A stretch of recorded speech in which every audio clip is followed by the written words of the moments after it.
कुछ व्यक्ति अपने मन में सोचे, कुछ महानुभावों का ऐसा भाव होता है कि महाराज मंदिर में जाते हैं पूजा करने के लिए, हमने तो कुछ फायदा देखा नहीं। जैसे जैसे हम मंदिर में पूजा करने के लिए जाते हैं वैसे ही कष्ट ज्यादा आते हैं, परेशानियां ज्यादा आती हैं। लेकिन देवी भागवत कहती हैं कि जब व्यक्ति मंदिर में जाता है तो जैसे ही पूजा करना हमने प्रारंभ किया, माँ भगवती की पूजा की, और हमारे यहाँ कष्ट चालू हो गए, तो समझ लेना आपकी उस पूजा शक्ति को मेरी मैया ने स्वीकार कर लिया, आराधना को स्वीकार कर लिया। जब मंदिर में हम जाते हैं माता की पूजा करने के लिए, मंदिर में जाकर मैया को फूल चढ़ाते हैं, लाल रंग का कनेर का फूल चढ़ाएं, मैया का व्रत करें, साधना करें, और जैसे जैसे हम साधना करें परेशानियां बनने लगे तो समझ लो हमारी अर्जी को उस माँ ने स्वीकार कर लिया। यहाँ पर पूजा की स्थिति बताइए, क्योंकि आपने देखा होगा पूजा करते करते हमारे अंदर परेशानियां आने लगे, तो परेशानियां किसको आती हैं?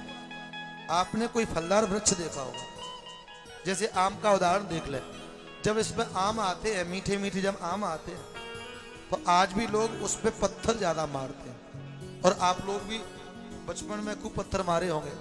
जब कहीं आम तोड़ने के लिए जाते हैं तो छोटे छोटे बच्चे आम दिखाई देते हैं, तो गांव में आज भी देखा जाता है, खेलते रहते हैं और मीठे मीठे आम को तोड़ने के लिए क्या करते हैं, और पत्थर मारते हैं। देखो उस पौधे की, उस वृक्ष की, जो फलदार वृक्ष है, उसने हमको फल दिया और फल दे रहा है मीठे मीठे फल, और हम उसको पत्थर मार रहे हैं।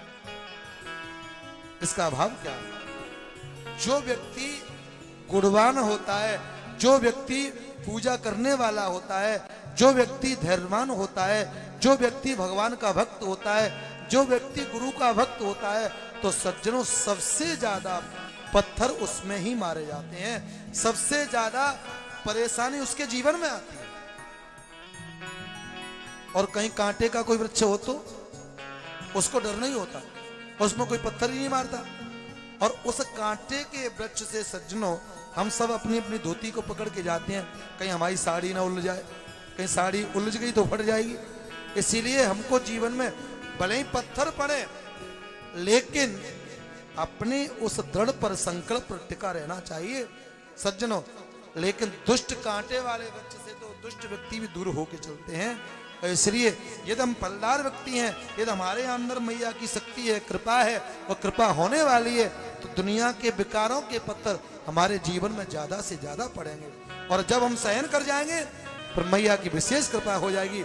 लेकिन ये पक्की बात है कि मैया की भक्ति को करने वाला व्यक्ति कभी पराजित नहीं हो सकता। ये संकल्प लेना, आप अपने जीवन में भरोसा करना, क्योंकि भगवान की कथा कहती है, देवी की कथा कहती है, विश्वास से ही फलदायक, विश्वास से ही देवी की भक्ति होती है।